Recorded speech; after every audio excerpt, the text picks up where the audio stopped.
Hello friends, good morning to all of you. Today I am going to teach present perfect continuous tense, which is very important for you. And before it that I have given you present indefinite, present continuous, present perfect video. So today present perfect continuous tense, we are going to finish present tense. Okay, so let's start our video and we will understand how we will make translation by easily, and we will not get any difficulty while making translation. So how it will be, let's see. So first of all, we would like to understand what is the identification of the present perfect continuous tense, which is very important for us. पहले हम समझेंगे कि present perfect continuous tense की क्या मतलब यहाँ पे क्या पहचान है, आइडेंटिफिकेशंस क्या है, which is very important for us. First of all we will see when रहा है, रही है, रहे हैं, these types of word will come in the last of the sentence with time, then we will know it is present perfect continuous tense. आपने देखा था present continuous tense का भी पहचान यही था कि रहा है, रही है, रहे हैं. Okay, but present perfect continuous tense में भी यही पहचान है, बट इसमें आपको ध्यान देना पड़ेगा कि इसमें लिखा है कि when रहा है, रही है, रहे हैं, these types of word will come in the last of the sentence with time, then we will know it is present perfect continuous tense. इसमें विद टाइम मतलब समय का भी बोध रहता है. ठीक है, पहचान तो सेम रहेगा, रहा रही के बाद है, हूँ आ रहा है, बट इसमें समय भी दिया रहेगा. ठीक है, टाइम भी दिया रहता है. In present perfect continuous tense time is mention there. So हम बताया गया है प्रेजेंट परफेक्ट कंटिन्यूस में समय दिया रहता है. ठीक है, कि काम कब हो रहा है. ठीक है, सो लेट्स सी. यहाँ पे हम देखेंगे कि अफर्मेटिव में स्ट्रक्चर क्या है, and we will understand through structure affirmative. So यहाँ पे सब्जेक्ट प्लस हैज़ है plus been plus V1 plus ING plus object plus since for. तो यहाँ पे जो अफर्मेटिव में जो स्ट्रक्चर है सिंपल है, मतलब साधारण है. तो यहाँ पे पहले आपको यह ज्ञात होना चाहिए कि प्रेजेंट परफेक्ट कंटिन्यूस टेंस की हेल्पिंग वर्ब्स क्या है. What is the helping verbs of the present perfect continuous tense. Has been, have. Okay, ये आपकी इसके हेल्पिंग वर्ब्स हैं जो सब्जेक्ट के बाद लिखे जाएंगी, मतलब हैज़ बीन या हैव बीन. उसके बाद क्रिया का first form plus ING plus object, उसके बाद सिंस फॉर. सिंस फॉर का तात्पर्य यहाँ पे जो लिखा है वो समय से है. समय मतलब सिंस. यहाँ पे रूल दिया गया है कि निश्चित समय पॉइंट ऑफ टाइम, जहाँ पे अगर निश्चित समय रहता है पॉइंट ऑफ टाइम, उसके लिए हम सिंस का प्रयोग करते हैं. अनिश्चित समय टाइम ऑफ पीरियड मतलब period of time, period of time के लिए हम फॉर का प्रयोग करते हैं. ओके, तो ये आपका कंफर्म हो गया कि इसमें प्रेजेंट परफेक्ट कंटिन्यूअस टेंस में समय दिया रहता है, और वो भी दो प्रकार के, एक निश्चित समय रहता है, एक अनिश्चित समय रहता है, point of time and period of time. ठीक है, उस हिसाब से हम सिंस और फॉर का प्रयोग करते हैं. तो इतना ध्यान रखना है कि निश्चित समय के लिए हम सिंस का प्रयोग करेंगे, अनिश्चित समय के लिए हम फॉर का प्रयोग करेंगे. नोट, कहाँ पे हम हैज़ का प्रयोग करेंगे, हैज़ बीन का, कहाँ पे हैव बीन का प्रयोग, ये हमारे लिए अति आवश्यक है जानना. तो चलिए देखते हैं. सिंगुलर सब्जेक्ट तथा एकवचनकर्ता के साथ हम हैज़ बीन का प्रयोग करते हैं, तथा बहुवचनकर्ता के साथ हम हैव बीन का प्रयोग करते हैं. सो फर्स्ट ऑफ ऑल हमने देखा कि ही, सी, इट तथा एकवचनकर्ता के साथ हम हैज़ बीन का प्रयोग कर रहे हैं. आई, वी, यू, दे तथा बहुवचनकर्ता के साथ हम हैव बीन का प्रयोग करेंगे. ठीक है, सो चलिए अब हम ट्रांसलेशन को बनाते हैं. How we can make translation. Okay, example जैसे राम इस किताब को 2 घंटे से पढ़ रहा है. आपको यहाँ समझना पड़ेगा, you will have to understand first of all कि सेंटेंस देखिए, इसमें रहा है, रही है, रहे हैं, आ रहा है. ठीक है, रहा है, रही है, रहे आ रहा है, बट हमने बोला था इसमें टाइम, समय का बोध रहता है. तो राम इस किताब को 2 घंटे से पढ़ रहा है, समय दिया है ना, कब से पढ़ रहा है, 2 घंटे से किताब पढ़ रहा है. तो यहाँ पे टाइम इज मेंशन्ड, यहाँ पे समय का बोध है, समय ऑलरेडी समय का बोध किया गया है. तो राम इस किताब को 2 घंटे से पढ़ रहा है. तो फर्स्ट ऑफ ऑल हम देखेंगे कि आपको फर्स्ट ऑफ ऑल सब्जेक्ट लिखना है. What is the subject in this sentence. Subject Ram है, तो that we have written Ram. Okay, हमने राम लिख लिया. उसके बाद राम क्या है, सिंगुलर सब्जेक्ट है ना, तो सिंगुलर सब्जेक्ट के साथ किसका प्रयोग करेंगे, हैज़ बीन का प्रयोग। तो राम हैज़ बीन, और प्लूरल के साथ हैव बीन। तो यहाँ पे Ram is singular subject, that's why we are going to use has been. Okay, उसके बाद राम हैज़ बीन। उसके बाद आप देखेंगे वर्ब, क्रिया क्या है, क्रिया का फर्स्ट फॉर्म में आईएनजी, जैसा कि आपने स्ट्रक्चर देखा है। तो क्रिया क्या है यहाँ पे, पढ़ना, रीड। ओके, तो रीड में आईएनजी, रीडिंग। क्या पढ़ रहे हैं, ऑब्जेक्ट क्या है, दिस बुक, इस किताब को। अब क्या है, 2 घंटे से, 2 घंटे की यहाँ पे निश्चित समय का अनिश्चित समय है।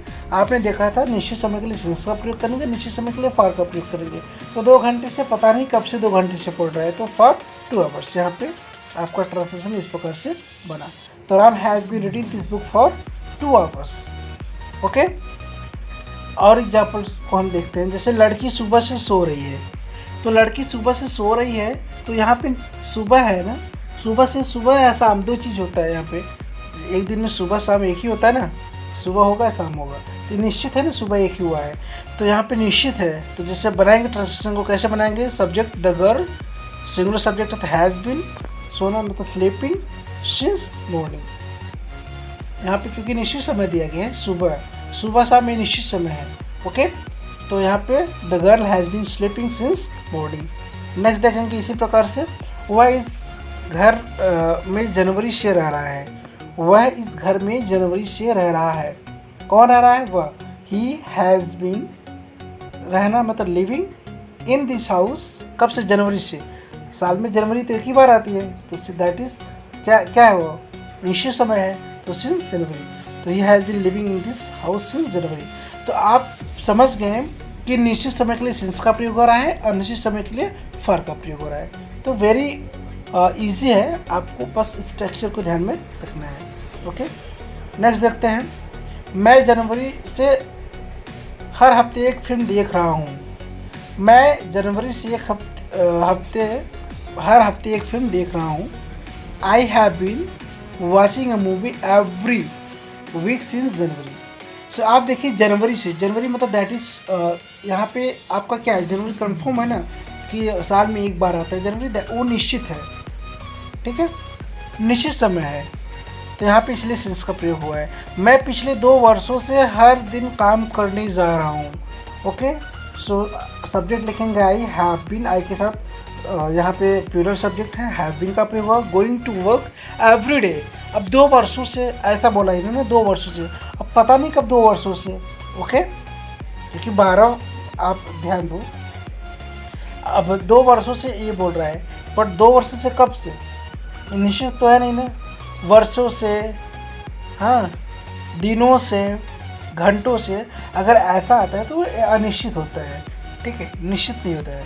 तो I have been going to work every day for the last 2 hours. Okay, next, मैं सोमवार से परीक्षा के लिए कठिन अध्ययन कर रहा हूँ।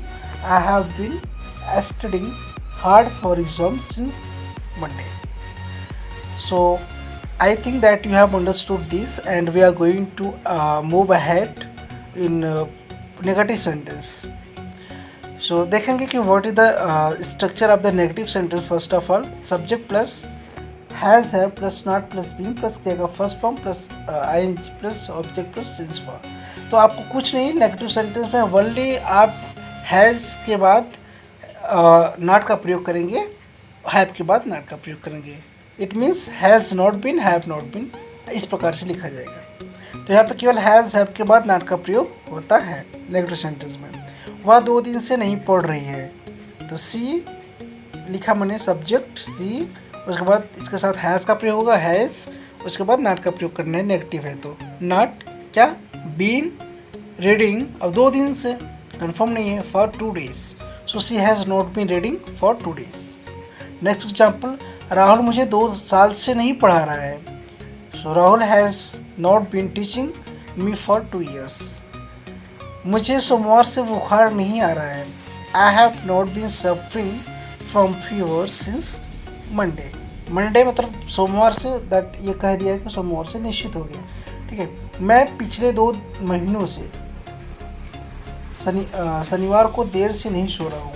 I have not been sleeping late on Saturdays for the last 2 months। 2 महीनों से, तो बता देना, वर्षों से, महीनों से, घंटों से, दिनों से, तो ये सब अनिश्चित समय है, तो यहाँ पे फॉर का प्रयोग होगा, फॉर द लास्ट 2 मंथ। मैं पिछले 1 साल से रविवार को तैराकी नहीं कर रहा हूँ।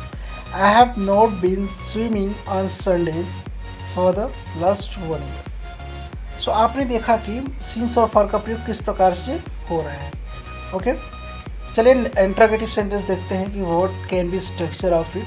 फर्स्ट ऑफ ऑल यहाँ पे हैज़ हैव का प्रयोग होगा, उसके बाद सब्जेक्ट प्लस बीइंग प्लस क्रिया का first form plus ING plus object plus since और फॉर का प्रयोग। कुछ नहीं, आप जानते हैं इंट्रोगेटिव में सहायक क्रिया का जो भी आपका हेल्पिंग होता है उसको पहले लिखा जाता है, बट यहाँ पे हैज़ बीन हैव बीन है, इसलिए हैज़ हैव के बाद सब्जेक्ट लिखा जाएगा, उसके बाद बीन आएगा।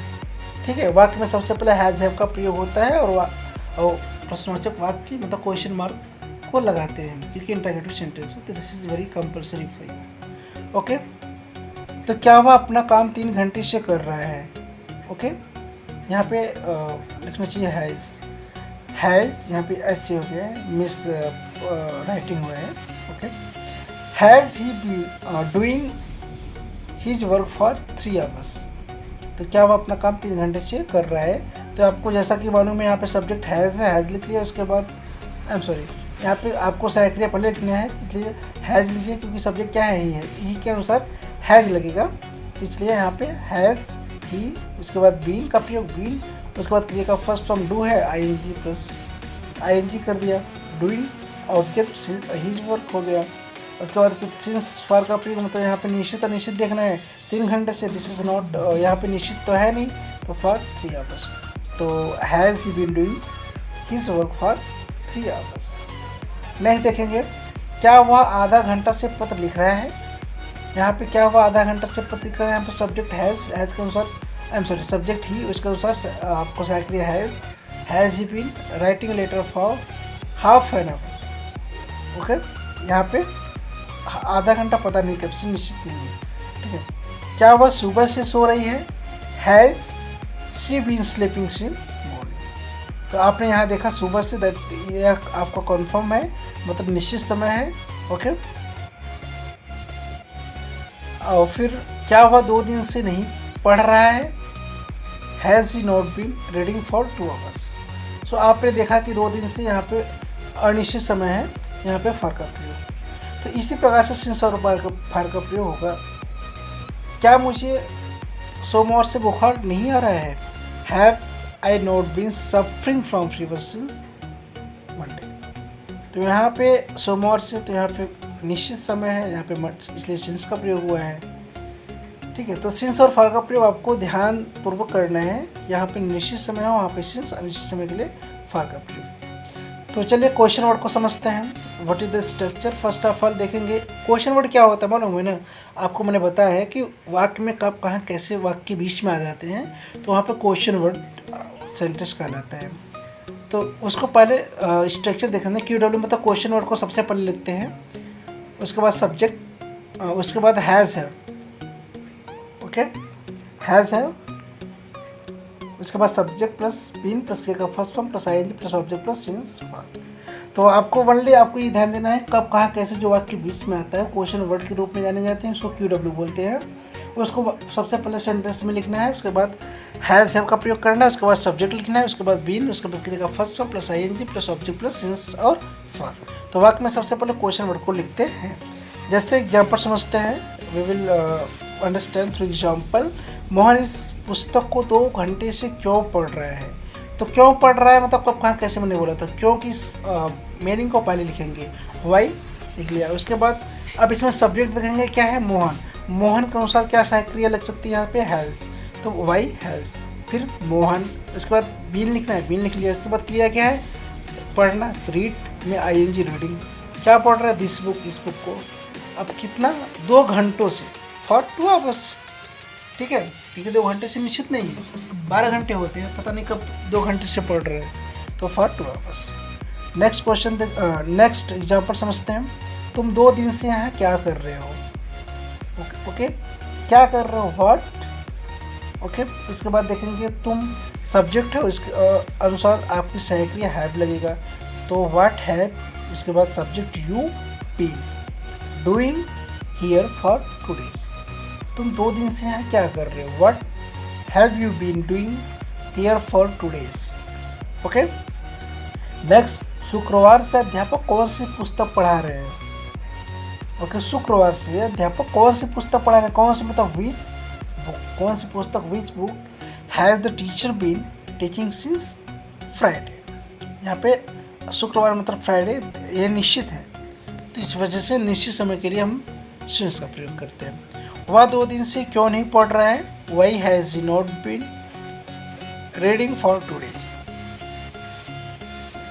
ठीक है। कौन तुम्हारा शाम से इंतजार कर रहा है, कौन तुम्हारा शाम से इंतजार कर रहा है, कौन मतलब who has been waiting for you since the evening, who has been waiting for you since evening. ठीक है।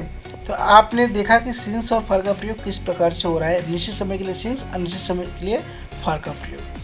तो I think that you have understood present perfect continuous tense, और हम नेक्स्ट वीडियो जल्दी लेके आएंगे।